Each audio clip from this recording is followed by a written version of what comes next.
ketika kita suguhkan tamuan. Siapa orang yang beriman kepada Allah dan hari akhir, hendaklah dia memuliakan tamunya. Ini yang pertama. Kalau ada tamu hadir berkunjung ke rumah kita, tamu datang ke rumah kita, segera suguhkan tamu kita, jamu dengan baik. Karena kebanyakan kan kita kadang bertamu, orang bertamu ke rumah kita sudah lama, bermenit-menit, bersetengah jam, kadang berjam baru kita hadirkan, baru kita suguhkan. Maka kata Rasul, yang harus disegerakan pertama adalah it'amu ta'am, menjamu tamu. Lalu yang kedua, apa lagi yang harus disegerakan? Yang jangan ditunda-tunda lagi. Wa tazhirul mayt, yaitu mengurus jenazah, mengurus orang yang mati. Apabila di tengah kita, di lingkungan kita, saudara kita, kerabat kita, tetangga kita ada yang meninggal, kalau sudah keluarganya lihat yang dekat, jangan ditunda-tunda lagi, segera diurus. Segera dimandikan, dikafankan, disolatkan, lalu dikuburkan. Jangan sampai jenazah ditunda berlama-lama, bahkan bisa hitungan hari, berjam-jam ditunda. Dengan alasan kadang-kadang anaknya belum sampai, anaknya yang dari daerah belum sampai, belum datang ingin melihat. Jangan sampai ditunda-tunda. Buru-buru segera urus jenazah. Anaknya bisa nanti mendoakan orang tua. Sebab kalau jenazah itu orang yang beriman, dia orang yang bertakwa. Dengan kita segera mengurus jenazahnya, dia sudah melihat tempatnya di alam barzakh nanti. Dia ingin segera ke tempatnya. Kalau dia bukan orang yang beriman, kita menunda-nunda pengurusan jenazah akan menyebabkan mudarat buat kita. Hadirin jamaah yang dimuliakan Allah Subhanahu wa taala. Lalu yang ketiga yang harus disegerakan, yang harus diburu-buru itu apa kata Rasul? Wa taswisul bikr. Kalau punya anak gadis, kalau punya anak yang sudah diingini atau sudah datang laki-laki melamar, segera kita nikahkan. Jangan ditunda-tunda. Kita punya anak gadis, lalu datang seorang pemuda yang kita tahu baik, lalu dia datang melamar, segera nikahkan.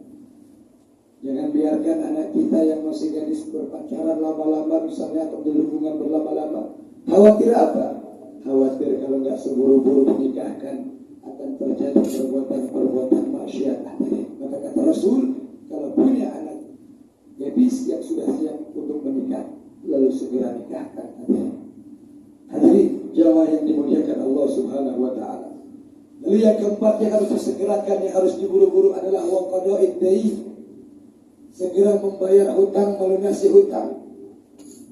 Kita hidup di zaman yang sekarang ini hutang menjadi satu hal yang biasa, jadi hal yang wajar. Karena memang hutang dalam Islam dibolehkan. Berhutang dalam Islam merupakan salah satu bentuk muamalah antara orang dengan orang lain. Apalagi dalam suasana saat ini atau kondisi saat ini, yang kalau kita lihat hampir semua urusan ekonomi kita lewat hutang. Nah, punya motor lewat kredit, lewat hutang, punya mobil lewat hutang, punya rumah juga kredit dan lain sebagainya. Hutang boleh, tapi waqada'id dain, segera bayar hutang kalau sudah ada uangnya. Jangan tunggu sampai jatuh tempo. Jangan tunggu sampai nanti belum waktunya. Kalau sudah ada rezekinya, sudah ada uangnya, segera bayarkan hutang kita. Khawatir apa? Khawatir hutang belum dilunasi, hutang belum dibayar, ajal kita datang menjemput.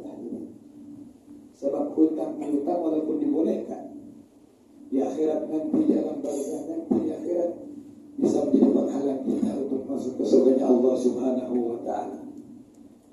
Kata Rasul, ruhul mu'minin, ruhnya orang-orang yang beriman, orang-orang yang sudah dijanjikan surga, yang dijanjikan nikmat kubur, dia ta'alluq, dia akan tergantung baina samawati wal ardh, antara langit dan bumi, hatta yu'adi duyunahu, sampai dilunasi, dibayarkan hutangnya. Berhutang boleh, silakan, tapi ingat, hutang harus segera dibayarkan kalau sudah tahu. Bahkan dalam satu riwayat diceritakan, ketika seorang sahabat yang gugur di medan perang, dijanjikan mati dalam keadaan syahid. Lalu datang seorang anak yang bertanya kepada baginda Rasul, "Ya Rasul, ayah saya gugur dalam perang." "Betul. Apakah dia sudah dijamin oleh Allah surga?" "Pasti, karena orang yang mati dalam syahid membela agama Allah, mati dalam syahid pasti jihad fisabilillah." Senang si anak. Tapi kemudian baginda Rasul bertanya apa? Ya anak, apakah ayahmu memiliki hutang? Masih ya Rasul, lunasi dulu hutangnya. Sebab ruhnya masih tergantung antara langit dan bumi sampai dibayarkan hutangnya baru dia mendapatkan nikmat dunia. Hadirin jamaah yang dimuliakan Allah Subhanahu wa taala. Lalu yang terakhir yang harus disegerakan, yang harus diburu-buru, wa taubatan minaz zambi. Yang ketiga harus segera diburu-buru adalah bertaubat ketika kita memiliki dosa, memiliki kesalahan, memiliki dosa. Kita manusia, al-insan ba'al khatawanisya, manusia adalah tempat salah dan lupa. Karena sebab salah lalu dosa, karena sebab lupa bisa menjadi dosa. Kita adalah budaknya dosa. Dosa yang besar, yang kecil kita tahu. Dosa yang disengaja, dosa yang tidak disengaja. Dosa yang saat kita sedang bersama-sama atau saat kita sendiri. Dosa anggota tubuh kita, dosa hati kita, dosa yang begitu banyak. Kita ini manusia banyak dosa. Tapi apa kata Rasul dalam hadisnya? Manusia adalah tempatnya dosa, tapi sebaik-baik manusia adalah yang mau bertobat atas setiap dosa-dosanya. Maka yang harus diburu-buru yang terakhir adalah ketika kita berdosa, ketika kita melakukan maksiatan, ketika kita melakukan perbuatan dosa, buru-buru segera bertobat. Karena apa? Khawatir belum sempat bertobat, belum sempat meminta ampun, ajal sudah datang menjemput kita. Sebab Allah sendiri yang menyeru kepada kita, wasyari'u ila maghfiratin min rabbikum wa zakah.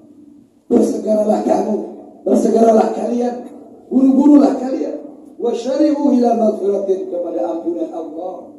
Segera bertaubat kepada Allah, ila maghfiratin wa jannah, yang orang-orang yang apabila dia bertobat kepada Allah, diterima tobatnya, dia akan diberikan ganjaran surga oleh Allah Subhanahu wa taala. Araduhas samawati wal ardh, yang luasnya itu seperti langit dan bumi. Hadirin jamaah yang dimuliakan Allah Subhanahu wa taala. Kita manusia tempat salah, tempat dosa. Yang bisa menghapuskan, yang bisa menerima dosa-dosa kita, menerima tobat kita cuma Allah. Maka ini bulan Rajab, bulan yang oleh sebagian ulama dikatakan ini bulan tempat kita banyak beristighfar, mengampunan kepada Allah Subhanahu wa taala. Sebab bulan Rajab ini bulan Allah. Allah menggelar begitu banyak, begitu luas ampunannya buat kita. Maka banyak anjuran-anjuran para ahli ulama, para guru-guru kita, banyak-banyak beristighfar di bulan Rajab ini. Sebab istighfar yang kita ucapkan, pertobatan yang kita lakukan, ini memberikan manfaat yang begitu besar buat kita. Banyak-banyak bertobat. Dalam hadis yang dikatakan oleh baginda Rasulullah, man aksaru minal istighfar, siapa orang yang banyak-banyak beristighfar, yang sering meminta ampun, yang sering memohon ampun kepada Allah, ja'alallahu lahu min habmin farajah, maka baginya Allah berikan adalah ketenangan, kelapangan dalam kesedihan. Dalam kesedihan kita diberikan kelapangan. Ketika kita sedang diuji oleh kesedihan, Allah berikan kelapangan dada kita, ketenangan hati kita, sehingga bisa menerima musibah, menerima ujian, menerima cobaan itu. Lapang dada kita. Min kulli bikin makhrajan, dan Allah akan berikan jalan keluar dari situasi kesulitan yang sedang kita hadapi. Sulit dalam hidup, punya masalah ini, masalah itu, banyak istighfar, insya Allah Allah bukakan jalan keluar itu jadi Allah Subhanahu wa ta'ala. Wa rizquhu, dan balasan buat orang yang banyak beristighfar pengampunan, wa rizquhu, dia akan diberikan rizki oleh Allah Subhanahu wa ta'ala min haitsu la yahtasib, dari arah yang tidak diduga-duga. Orang yang sering banyak istighfar, banyak mohon ampun, kalau sudah diampuni oleh Allah, rizkinya akan datang dari mana saja. Tidak harus dari gajinya di tempat dia bekerja, tidak harus dari keuntungan dagang yang dia lakukan, tidak harus dari usaha lain-lain, tapi Allah bisa memberikan dari mana saja yang tidak bisa disangka. Maka ini bulan Rajab, banyak beristighfar, pengampunan pada Allah Subhanahu wa ta'ala. Karena bisa jadi kesulitan hidup yang saat ini kita alami, rumah tangga kita yang kurang harmonis, usaha kita yang selalu gagal, hidup yang tidak pernah merasakan ketenangan, karena dosa-dosa kita yang belum diampuni oleh Allah Subhanahu wa Ta'ala. Ada dosa-dosa yang belum kita mohonkan kepada Allah ampunannya. Maka ini jadikan di bulan Rajab ini kita banyak beristighfar dan ampun kepada Allah Subhanahu wa Ta'ala. Bangun di waktu malam, bersujud kepada Allah, nangis menyesali atas perbuatan dosa-dosa kita. Jangan pernah kita merasa terputus asa dari rahmat Allah Subhanahu wa Ta'ala. Hadirin jemaah yang dimuliakan Allah Subhanahu wa Ta'ala, sebagai lembar terakhir dari khutbah saya, karena Allah Subhanahu wa Ta'ala sangat mencintai orang-orang yang bertobat, orang-orang yang memohon ampun kepada Allah Subhanahu wa Ta'ala. Ada satu kisah yang barangkali kita sering mendengar. Ada seseorang yang telah membunuh 99 orang semasa hidupnya. Lalu kemudian terbesit dalam hatinya ingin bertobat, menyesali perbuatannya. Lalu dia mendatangi seorang pendeta, seorang biara. Apa yang dia katakan? Wahai pendeta, saya ingin bertobat.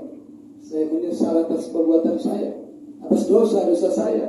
Memang apa dosa yang kau lakukan? Saya telah membunuh 99 orang. Kalau saya bertobat, apakah Tuhan akan mengampuni saya? Apa jawab pendeta tersebut? Jangankan 99, satu orang saja kau hilangkan nyawa manusia, itu merupakan dosa yang besar, yang sangat sulit diampuni. Lalu dia genapkan, dia bunuh pendeta itu menjadi 100. Tapi dia tidak berputus asa dari rahmat Allah, mencari ampunannya.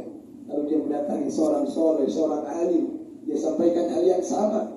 Apa kata si alim? Jangankan kau bunuh 100 orang, lebih banyak dari itu pun Allah ampunannya lebih besar daripada dosa-dosa kita yang merasa dosa banyak. Ampunan Allah jauh lebih besar dari dosa-dosa kita. Maka kita pernah terputus. Apa lanjutan kisah ini? Si alim menyampaikan, kalau kamu ingin diterima pertobatanmu, diampuni dosa-dosamu, pergilah dari kampungmu, dari negerimu yang banyak ke masyarakat. Pindah ke kampung yang suci oleh orang-orang soleh yang akan menuntun kamu ke jalan keridhaan Allah Subhanahu wa Ta'ala. Singkat cerita, di tengah perjalanan yang belum sampai ke tempat yang dituju, orang yang telah membunuh 100 orang ini ajalnya sampai hari ini. Lalu malaikat rahmat dan malaikat azab saling berebut untuk mengambil ruh orang tersebut. Apa yang terjadi? Allah yang rahmat, Allah mencintai orang-orang yang selalu mau bertobat kepadanya. Allah mengutus seorang malaikat untuk menengahi permasalahan itu. Apa? Ditengahi. Itu jarak terdekat kemana? Dari kampung sebelumnya atau ke kota yang akan bertuju. Ternyata Allah memberikan rahmatnya hanya berjarak sejengkal hadirin ke tempat yang lebih akan dituju lebih dekat. Terlihatkanlah orang yang telah membunuh 100 orang itu, ruhnya dikumpulkan ke dalam golongan orang-orang yang dicintai Allah Subhanahu wa Ta'ala. Maka dari itu, mari saya mengajak lembar ini, barangkali kita yang pasti tahu tentang diri kita, tentang dosa-dosa kita, segera bertobat mohon ampunan pada Allah Subhanahu wa Ta'ala. Dan jangan pernah kita terputus dari rahmat, dari ampunan Allah. Karena setiap orang yang sudah diampuni oleh Allah, Allah akan berikan begitu banyak fadilah keutamaannya. Demikian perbuatan yang dapat kami sampaikan. Mudah-mudahan ada manfaatnya sebagai sebuah perenungan buat kita di tahun-tahun yang baru ini. Hal yang paling penting dalam hidup kita adalah mencari keridhaan Allah Subhanahu wa Ta'ala, mencari ampunan dan rahmat Allah Subhanahu wa Ta'ala sebelum ajal kita sampai pada waktunya. Barakallahu li wa lakum fil Qur'anil azim wa nafa'ani wa iyyakum bima fihi minal ayati wa zikril hakim. Aqulu qawli hadza wa astaghfirullah li wa lakum ولسائر المسلمين والمسلمات والمؤمنين والمؤمنات فاستغفروه إنه هو الغفور الرحيم.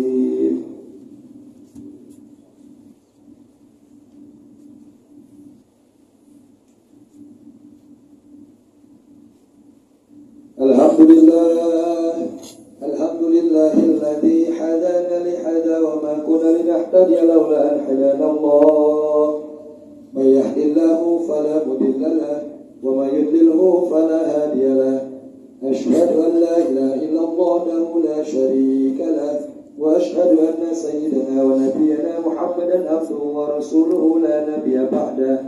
اللهم صل وسلم وبارك على سيدنا وحبيبنا وشفيعنا ومولانا محمد سيد المرسلين وختم النبيين وعلى آله وصحبه أجمعين. أما بعد فيا عباد الله اتقوا الله حق تقاته ولا تموتن إلا وأنتم مسلمون. وقال تعالى إن الله وملائكته يصلون على النبي يا أيها الذين آمنوا صلوا عليه وسلموا تسليما. اللهم صل على سيدنا محمد وعلى آل سيدنا محمد كما صليت على سيدنا إبراهيم وعلى آل سيدنا إبراهيم وبارك على سيدنا محمد وعلى آل سيدنا محمد كما باركت على سيدنا إبراهيم وعلى آل سيدنا إبراهيم في العالمين إنك حميد مجيد. اللهم اغفر للمسلمين والمسلمات والمؤمنين والمؤمنات الأحياء منهم والأموات. اللهم اجعلنا شكرا واجعلنا صبرا واجعلنا في عينا صغيرا وفي أعين الناس كابرا. ربنا تقبل منا إنك أنت السميع العليم وتب علينا إنك أنت التواب الرحيم. ربنا ظلمنا أنفسنا ولم تغفر لنا وترحمنا لنكونن من الخاسرين. ربنا آتنا في الدنيا حسنة وفي الآخرة حسنة وقنا عذاب النار. عباد الله إن الله يأمر بالعدل والإحسان وإيتاء ذي القربى وينهى عن الفحشاء والمنكر والبغي يعظكم لعلكم تذكرون. واذكروا يذكركم واسألوه من فضله بكم ولا ذكر الله أكبر. أقيموا الصلاة.